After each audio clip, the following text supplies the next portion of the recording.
12వ అధ్యాయం 54వ సర్గ.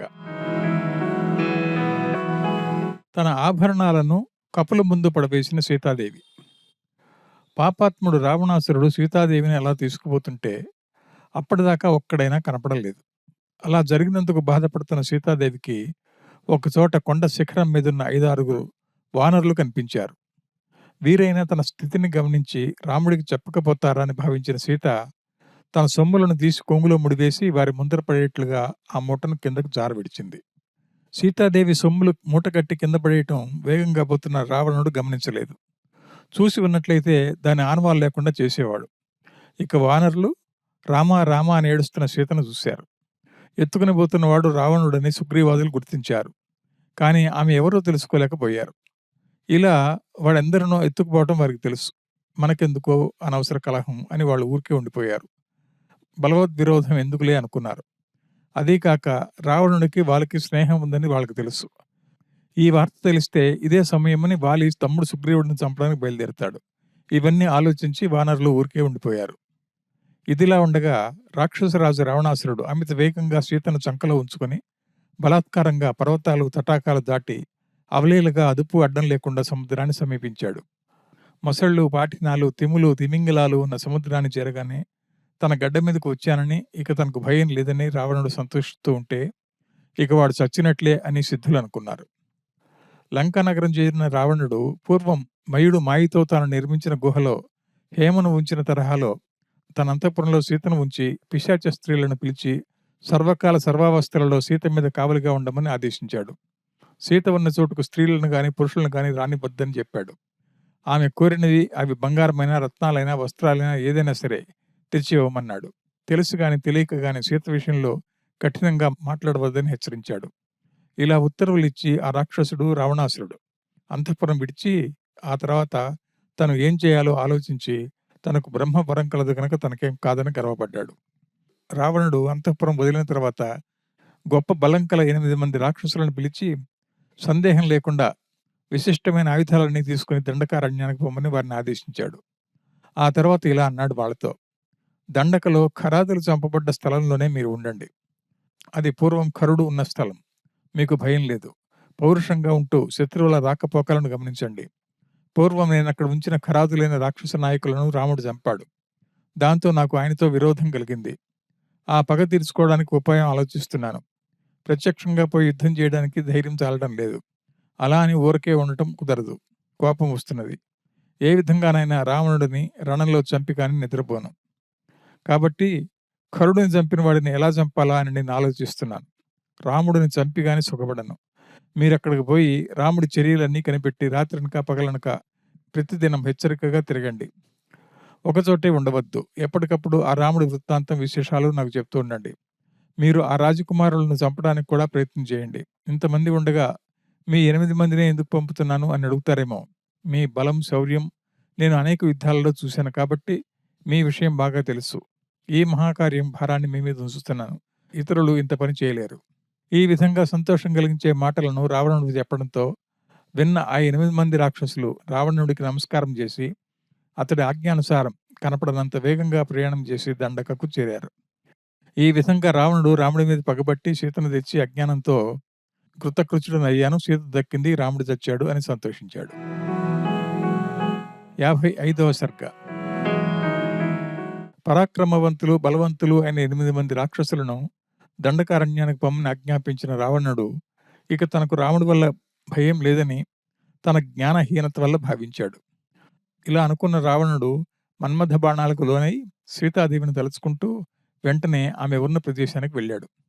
అక్కడ రావణుడు తన ఆజ్ఞానుసారం రాక్షస స్త్రీల కాపలాలో ఉండి కలత చెందిన సీతను తనకు ముఖం చాటేస్తున్న దానిని చూశాడు.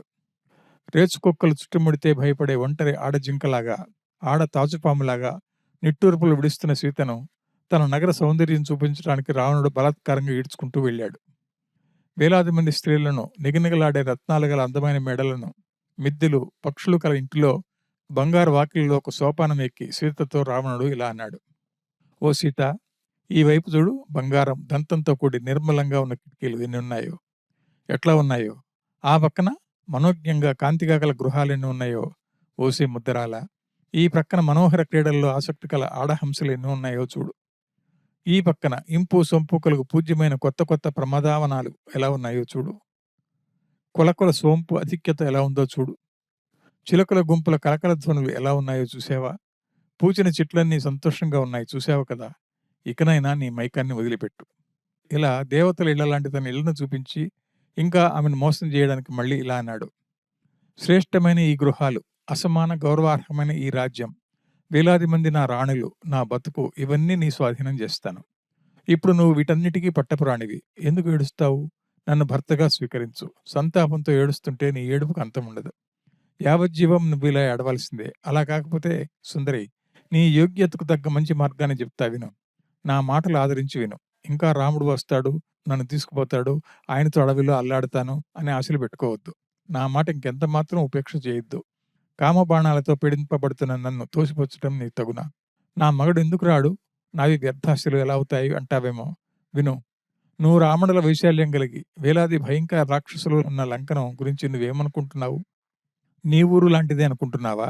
ఇంద్రుడు మొదలైన దేవతలు గాని, రాక్షసులు గాని సమీపానికైనా రాలేరు. ఇక రాముడు లంకలోకి రావటం ఎలా సాధ్యపడుతుంది? సముద్రాన్ని ఎలా దాటుతాడు? కోటలను ఎలా భేదిస్తాడు? ఇంతమంది రాక్షసులు ఊరికే చూస్తూ ఉంటారా? ఒకవేళ వచ్చాడే అనుకో, యుద్ధంలో యక్ష దేవతా సమూహాలు కూడా బలంలో నాతో సమానం కాదే. ఇక ఒంటరిగాడు మనుషుడు వచ్చి నాతో యుద్ధం చేసి గెలవగలడా? కాబట్టి నీ కోరికలు గొంతెమ్మ కోరికలే.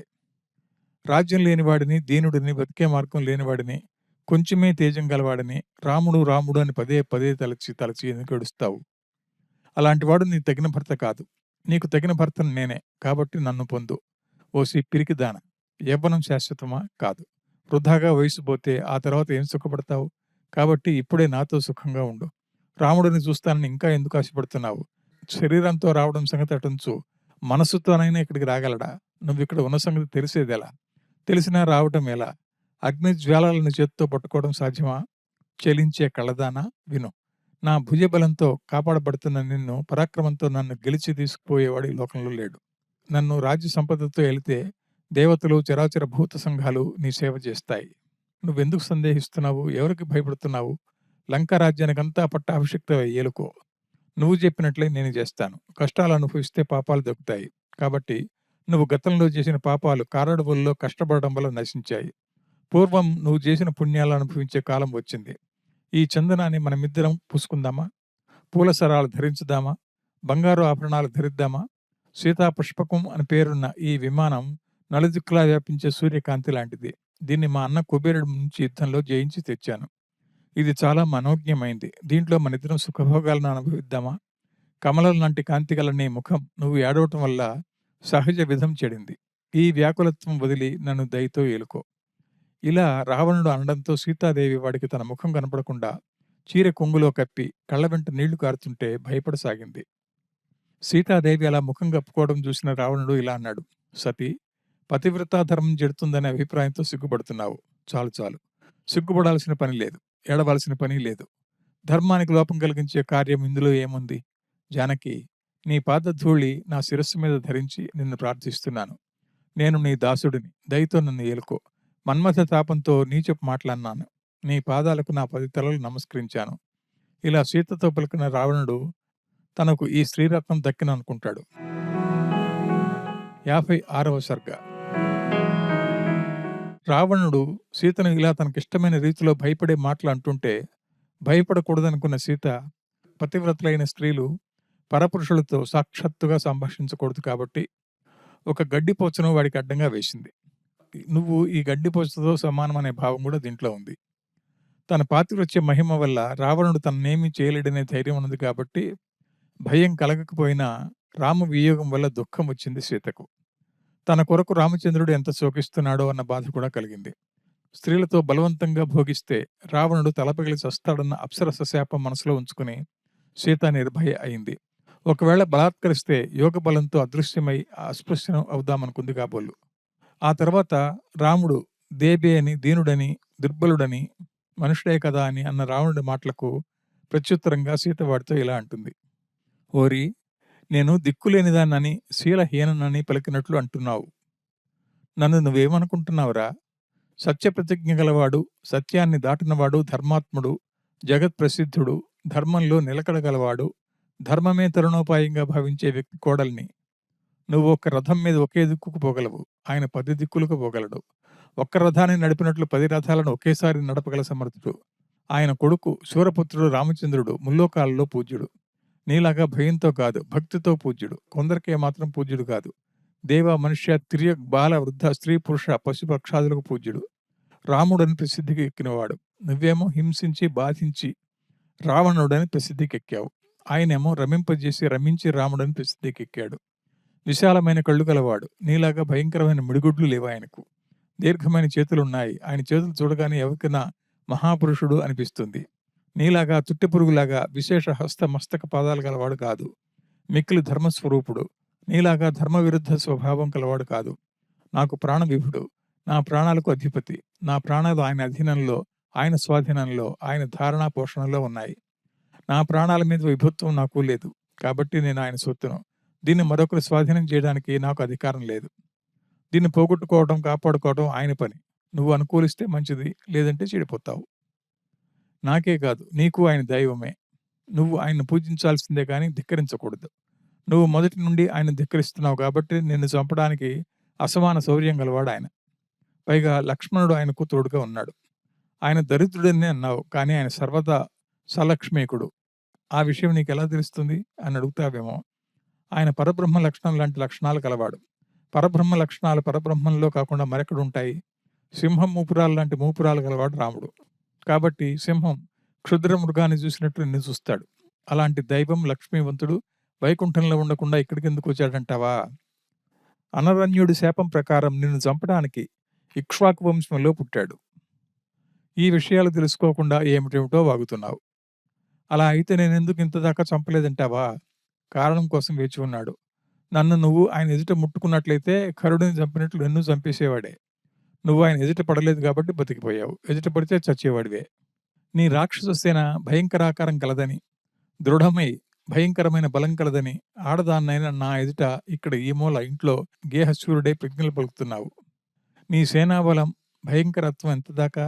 గరుత్మంతుడి కంట పడే వరకే కదా పాముల భయంకరత్వం బలం. ఆ తర్వాత తల ఉంచుకుని నేల రాలాల్సిందే కదా. అలాగే నీ బలమంతా నా భర్త ప్రయోగించే బంగారు పిడుల బాణాలు గంగానది అలలుడిని మింగినట్టు నీ సేనను మింగుతాయి. నువ్వు వరబలంతో దేవతల చేతుల్లో, దైత్యుల చేతుల్లో చావేమో. నా భర్తకు కోపం వచ్చేట్లు చేస్తే యుద్ధంలో నా భర్త చేతుల్లో చావకుండా ఆ వరాలు కాపాడలేవు. నా భర్త దేవ దైత్యుల జాతులు చేరినవాడు కాదు. నా మగడే సంకల్పిస్తే నీకు వరాలిచ్చిన బ్రహ్మ రుద్రాదులను కూడా చంపగలడు. ఇక వాళ్ళ వరాలు నిన్నేం కాపాడగలవు? అది కాకుండా మనుషుల చేతుల్లో చావకుండా నీకు వరం లేదు కదా. కాబట్టి యజ్ఞంలో యూపస్తంభానికి కట్టబడిన పశువు చావడానికి ఎలా సిద్ధపడుతుందో నా మీద మనసు పెట్టిన నువ్వు చావడం ఖాయం. రామబాణాల బారిన పడి నువ్వా బతికేది? నీచబుద్ధి గల రాక్షస! రామచంద్రమూర్తి కోపంతో మండుతున్న కళ్ళను చూసినంత మాత్రాన్నే ఆ నిమిషంలో కాలి నేలపడవా? కుక్కను కొట్టడానికి బచ్చిన కోల కావాలనా? అలాగే నిన్ను చంపడానికి బాణప్రయోగం అవసరమా? నీ పరాక్రమం గురించి నువ్వు చెప్పిన మాటలు దంభవాక్యాలు. వాస్తవం చెప్తా విను. రామచంద్రమూర్తి కోపం వస్తే చంద్రుడినైనా నిలబడవేస్తాడు. రూపం కనపడకుండా భుజబలంతో చేయగలడు. అలాంటి అసమాన బలసంపన్నుడు ఈ తుచ్చ సముద్రాన్ని దాటి వచ్చి తన మీద అనురాగం ఉన్న తన ఇల్లాలిని చెర నుండి విడిపించలేడని అనుకుంటున్నావా? రాక్షస, అవశ్యం విడిపిస్తాడు. నీ ఐశ్వర్యం, నీ గృహాలు, లంక నీకింకా ఉందని నన్ను ఆశపెడుతున్నావు. ఎప్పుడైతే నువ్వు పరస్త్రీని కామదృష్టితో స్పృశించావో అప్పుడే నీ సంపద నాశనమైపోయింది. ఆయుస్సు, ఇంద్రియ బలం, దేహబలం సర్వం నాశనమైనదని భావించు. నీ కారణాన లంకాపురం పతిలేనిదే అయిపోయింది. అక్కడ స్త్రీలు విధవలైపోయారు. ఇంత మాత్రానికా ఈ పొగరు? వినాశకాలం సమీపించిన పొగరు వల్ల తెలుసుకోలేకపోతున్నావు. ఎంత మూర్ఖుడివిరా! అల్పబలం గల నన్ను నా భర్త దగ్గర నుండి విడదీసినందున పాపాత్ముడా, నీ పాపం నీకు కొంచెం కూడా సుఖం ఇవ్వదు. చూస్తుండు. నా మగడికి దేహబలమే కాదు, దైవబలం కూడా ఉంది. కాబట్టి ఆయన అమితమైన తేజస్సు గలవాడు. నీకు దైవబలం లేదు, కాబట్టి నీకు తేజస్సు లేదు. నువ్వు చెప్పిన దేవే జోగి నువ్వే గాని రామచంద్రుడు కాదు. ఆయన ధర్మయుక్తమైన నడవడి గలవాడు, మంచి మనసు గలవాడు, భయం అంటే ఏమిటో తెలియనివాడు. అసమానమైన శౌర్యంలో ఆయన మించిన వారు లేరు. భయంకర మృగాలున్న అడవిలో ఉన్నాడాయన. నీ బలాన్ని, నీ గర్వాన్ని బాణాల వర్షంతో కక్కిస్తాడు. మృత్యువు సమీపించిన వాళ్ళు కాలమహిమ వల్ల వాళ్ళు చేయాల్సిన పనులు కాకుండా చేయకూడని చెడు పనులను అవే మంచివనుకుని చేస్తారు. ఈ విధంగా నాశనం అయిపోయే కాలం నీకు, నీ రాక్షస ముక్కకు, నిన్ను కట్టుకున్న స్త్రీలకు నువ్వు నన్ను బలవంతంగా తేవటం వల్ల ఏకకాలంలో కలిగింది. యజ్ఞశాల మధ్యలో ఉన్న ఉపకరణాల పాత్రను వేద మంత్రాలతో పవిత్రంగా ఉంచాల్సిన దాన్ని ఎవరైనా తాకవశమా? అలాగే పతివ్రతనైన నేను కూడా పవిత్రమైన వేదినే. ధర్మం విడనాడని దశరథరాజు కుమారుడి భార్యనైన పతివ్రతనైన నన్ను రాక్షసాధముడా, పాపాత్ముడా, దుష్టచరితుడా, మూర్ఖుడా నీకు తాక సాధ్యమా? ఓరి, నీ వల్ల నేను చెడిపోను, నాకా భయం లేదు. నా భర్త ఇక్కడికి ఎలాగూ వస్తాడు, నిన్ను ఎలాగూ చంపుతాడు. లంకా నాశనం కాక తప్పదు, ఇది నిశ్చయం. నీకు నేను భయపడను, వశపడను. నన్నిప్పుడే చంపుతానంటావా? ఈ దేహం జడ పదార్థం, దీన్ని కట్టేస్తావా? కానివ్వు. తింటావా? తిను. దానివల్ల నాకే నష్టం లేదు. ఈ శరీరం నేను రక్షించవలసిన అవసరం నాకు లేదు. ఉన్నా పోయినా ఒకటే. నా శరీరం చెడ్డ, నేను చెడిపోను. నా మనస్సు చెడితే నేను చెడిపోయినట్లు. నా మనస్సు నా స్వాధీనంలో ఉంది, దాన్ని నువ్వేం చేయలేవు. ఇలా అని ఊరుకుంది సీతాదేవి. కఠినంగా మాట్లాడి కోపంతో ఏమీ మాట్లాడకుండా సీతాదేవి ఉండిపోవడంతో రావణుడు ఆమెకు భయం కలిగే విధంగా మండిపుడుతూ ఇలా అన్నాడు. ఓసి నవ్వుముఖందానా, సీత విను. ఇక్కడ నుండి 12 నెలల్లో నువ్వు నా మీద విశ్వాసం కలిగి ప్రేమగా నన్ను కామించకపోతే ఆ గడువు ముగుస్తుండగానే నా ఉదయం భోజనానికి నా వంట వాళ్ళు నిన్ను ముక్కలుగా చేసి వండుతారు అని చెప్పి ఆమెకు కాపలాగా ఉన్న రాక్షస స్త్రీలను చూసి తన కోపం తగ్గిపోయే విధంగా సీతాదేవి కొవ్వు తీసేయండి అని చెప్తాడు. రావణుడి మాటలకు రాక్షస స్త్రీలు అంగీకార సూచనగా నమస్కరించారు. అప్పుడు రావణుడు నేలను గట్టిగా తన్నుకుంటూ సీతను అశోకవనానికి తీసుకుపోమంటాడు. అక్కడ ఆమెను ఉంచి ఎల్లప్పుడూ విడవకుండా ఆమె చేష్టలను మిక్కిలి రహస్యంగా గమనించమని చెప్తాడు. భయంకర చూపులు గలవారా, వికార రూపాలు గలవారా, మాంసం నెత్తురు ఆహారంగా కలవారా, ఈ సీతను మంచి మాటలతో గాని బెదిరించి గాని మచ్చిక చేసుకుని గాని నాకు స్వాధీనం చేయండి అని అంటూ రావణుడు అక్కడి నుంచి పోతాడు. ఆ తర్వాత రాక్షస స్త్రీలు సీతాదేవిని అశోకవనానికి తీసుకుని పోయారు. ఇక అప్పటి నుండి సీత రాకాసుల గుంపుల వశంలో ఉండిపోయింది. కట్టివేయబడిన ఆడ జింకలాగా అయింది ఆమె పని.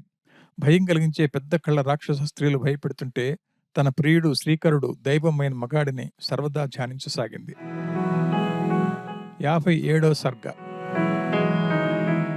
ఇక్కడ సీతాదేవి వ్యవహారం సంగతులు ఇలా ఉంటే అక్కడ దండకలో రాముడి సంగతి వేరే విధంగా ఉంది. కామరూపి మాంసభక్షకుడు, జింక రూపం ధరించిన వంచకుడు మారీచుడిని చంపిన రాముడు ఆశ్రమానికి రావాలని త్వరగా వస్తుంటే వెనుక పక్క నక్క కూత వినిపించింది. అది అశుభం తెలుపుతున్నది, దీనివల్ల కీడు కలుగుతుంది అని భావించిన రాముడు రాక్షసులు సీతను ఎత్తుకుపోయారేమో అని అనుమానిస్తాడు. దుష్టుడైన మారీచుడు తన గొంతు లాంటి గొంతుతో గట్టిగా అరిచాడని, ఆ ధ్వనిని సీతా లక్ష్మణుడు వింటే సీత తప్పక తన కోసం లక్ష్మణుడిని పంపుతుందని, లక్ష్మణుడు తనను వెతుక్కుంటూ అడవిలో సీతను ఒంటరిగా వదులుతాడని, ఆ తర్వాత ఏమి కీడు జరుగుతుందోనని శంకిస్తాడు రాముడు. తనలో తాను ఇలా అనుకుంటాడు. అవురా, ఏమి విచిత్రం! లోకంలో బంగారు జింక ఉంటుందా? మారీచుడు నన్ను ఈ విధంగా మోసం చేసి దూరంగా తెచ్చి నా బాణాలతో చస్తూ ఊరికే చావకుండా సీత లక్ష్మణ అని అరుస్తూ చావాలా? ఇదంతా ఆలోచిస్తుంటే నాకు ప్రత్యక్షంగా కీడు చేయలేరు కాబట్టి రాక్షసులే మాయతో సీతకు కీడు చేయనున్నారా? కాబట్టి ఒంటరిగా ఉన్న కలికి సీతకు నా చిన్న తమ్ముడికి క్షేమం కలుగు కాక. జనస్థానవాసం కారణాన రాక్షసులతో అంతం లేని విరోధం కలిగింది. అపశకునాలు విస్తారంగా కనిపిస్తున్నాయి. ఎక్కడ చూసినా నక్కల అరుపులు వినపడుతున్నాయి. ఏమి కీడు రానుందో, ఏ ఘోర విషయం చూడటం తటస్థిస్తుందో ఏమి చేయగలం? సీతాలక్ష్మణులు ఏ గతి పట్టారో అని వ్యసనపడ్డాడు రాముడు. నడుచుకుంటూ వస్తున్న రాముడికి మృగాలు, పక్షులు కుడి నుండి ఎడమవైపుగా భయంకర ధ్వని చేసుకుంటూ పోవడం జరిగింది. ఇది చూసి లక్ష్మణుడిని, సీతను గురించి ఆలోచించుకుంటూ ఆలస్యం చేయకుండా పోసాగాడు రాముడు. ఇలా పోతున్న రాముడు ఆశ్రమాన్ని సమీపించాడు. అక్కడే ముఖం వేలాడేసుకుని ఒంటరిగా కూర్చున్న తమ్ముడిని చూశాడు. వెంటనే ఏదో కీడు జరిగిందని శంకించాడు. తమ్ముడిని సమీపించి ఆయన ఎడమ చేయి పట్టుకుని విచారంగా, మొదలు పరుషంగాను తర్వాత మృదువుగాను ఇలా అన్నాడు. అయ్యో లక్ష్మణ, ఏం పని చేశావు? ఎందుకు ఒంటరిగా సీతను అడవిలో విడిచి ఇక్కడికి వచ్చావు? రాక్షసులు ఆడదాన్ని తిన్నారో తీసుకుని పోయారో ఈ రెండింటిలో ఒకటి జరిగి ఉండాలి, సందేహం లేదు. అశుభ చిహ్నాలు కనపడుతున్నాయి. అన్నా లక్ష్మణ, సీతాదేవి ప్రాణంతో ఉండగా మనం చూడగలమా? లేదనుకుంటా. ఎందుకంటావా? ఇదిగో చూడు, విను. నక్కలు, పక్షులు, పెద్ద మృగాలు సూర్యుడికి ఎదురుగా పరుషపు ధ్వనులు చేస్తున్నాయి. ఈ అపశకునాలు మనకు ఎలా మేలు కలిగిస్తాయి? జింకలాగా కనిపించిన ఆ దుష్ట రాక్షసుడు మోసంతో నన్ను చాలా దూరం తీసుకుని పోయాడు. వాడి మోసపాటలు అర్థం కాగానే చంపేశాను. లక్ష్మణ, ఎడమ కన్ను అదురుతున్నది. సంతోషం మనసులో ఏమాత్రం లేదు. నాయనా! ఆశ్రమంలో సీత లేదు. పగ తీర్చుకోవడానికి రాక్షసులు ఆమెను పట్టుకొని పోయారో, లేక వారు బాధపడలేక ఆమె చనిపోయిందో, లేక మనల్ని వెతుక్కుంటూ వచ్చి దారి తెలియక వేరే తోవలో ఎక్కడికైనా పోయిందో. 58వ సర్గ. రాముడు ఇంకా ఇలా అంటాడు. ఇంట్లో సుఖం లేదని సాధారణంగా స్త్రీలు బాధపడుతుంటారు. స్త్రీల బుద్ధి ఇలా ఉన్నప్పటికీ ఎవరు చెప్పకపోయినా, బలవంత పెట్టకపోయినా సుఖపడటానికి కాకుండా వినోదం చూడటానికి, దండకారణ్యంలో కాలినడకన తిరగటానికి నా మీద భక్తితో సీత వచ్చింది. నేను ఎలాంటి వాడిని? రాజ్యహీనుడిని, దుఃఖంతో తప్పించేవాడిని, నిలువ నీడ ఇవ్వడానికి పిలిచేవారు లేని దిమ్మరిని. ఇలాంటి నేను నా కష్టదశలో సహాయకులుగా ఉన్న చేతనైన సుఖం కలిగించిన జనకరాజు పుత్రికను వదిలి వచ్చానే. తమ్ముడా, నా భార్య ఏమైపోయిందో చెప్పవయ్యా? ఊపిరితో ఉందా లేదా? నా ప్రాణాలు, దేహం నిలబడటానికి ఎవరైతే సహాయపడ్డారో ఆమెను ఎడబాసి ఈ దేహాన్ని రక్షించలేను. అలాంటి ఆమె నా దగ్గర లేకపోతే సార్వభౌమత్వం గాని, ఇంద్రత్వం గాని కోరను. అట్లాంటి సుమకోమల సీత ఏదిరా లక్ష్మణ? అన్నా లక్ష్మణ, నా ప్రాణాల కంటే నాకు ప్రియమైనది కావటం వల్లే నా ప్రాణం ఇచ్చైనా నేనెవరిని రక్షించాలో అలాంటి సీత దండకలో ప్రాణాలతో ఉందా లేదా? అది ముందు చెప్పు. నేను 14 సంవత్సరాల అరణ్యంలో కొరత లేకుండా ఉంటానని చెప్పాను. ఇప్పుడు సీత లేకపోతే నేను చెప్పిన మాట అసత్యం కాదు కదా! దానివల్ల రాముడు సత్యవ్రతుడనే గొప్పతనానికి హాని కలగదు కదా! నాయనా చెప్పరా! సీత మరణిస్తే నేను మరణించినట్లే. మేమిద్దరం లేకపోతే నీకు ఈ అడవిలో పనేముంది? అయోధ్యకు వెళ్ళు. నువ్వు అయోధ్యకు రావటం చూసి నేను అడవుల్లో చావాలనుకుంటున్న కైక తన కోరిక నెరవేరిందని సంతోషిస్తుంది కదా! లక్ష్మణ, సీతాదేవి ప్రాణాలతో ఉంటే ఆశ్రమానికి వస్తాను. లేకపోతే అంత దూరం రావడం ఎందుకు? ఇక్కడే చస్తాను. కాబట్టి సీత జీవించి ఉందా లేదా చెప్పు. నేను వెళ్ళేటప్పటికి జీవించి ఉన్న ఆమె ముద్దులొలుకుతూ, నవ్వుతూ నాకెదురుగా వచ్చి మంచి మాటలు చెప్పకపోతే నేను ఆశ్రమానికి రాను. దాని ముందే మరణిస్తాను. లక్ష్మణ, చెప్పు. సీత ప్రాణంతో ఉందా? రాక్షసులు ఏమన్నా మింగారా? రాక్షసులు ఎత్తుకుపోయారా? అయ్యో! ఆమె చిన్న వయసుది. మంచి స్వభావం కలది. విలాసంతో ఉన్నది. ఎక్కడుందో ఏమో! మారీచుడి అరుపుకు సీత మోసపోయినా నువ్వెలా మోసపోయావు? సీత పొమ్మన్న రక్షించాల్సిన వాడివి. అబలను ఒంటరిగా వదిలి ఎలా వెళ్ళావు? అలా వెళ్ళి మనకు కీడు చేసే రాక్షసులకు అవకాశం ఇచ్చావు. రాక్షసులు ఆమెను చంపారో ఏమో! ఇలా జరగవచ్చని కొంచెమైనా ఆలోచించావా? అయినా నిన్నని ప్రయోజనం లేదు. సముద్రంలో మునిగాను, చెడ్డాను, చచ్చాను. ఇంతకంటే ఎక్కువ ఏమి కావాలి? ఈ గతి నాకు కలగాలని మీకీ బుద్ధి పుట్టించాడు అని సీత కొరకై రాముడు వెక్కి వెక్కి ఏడ్చాడు.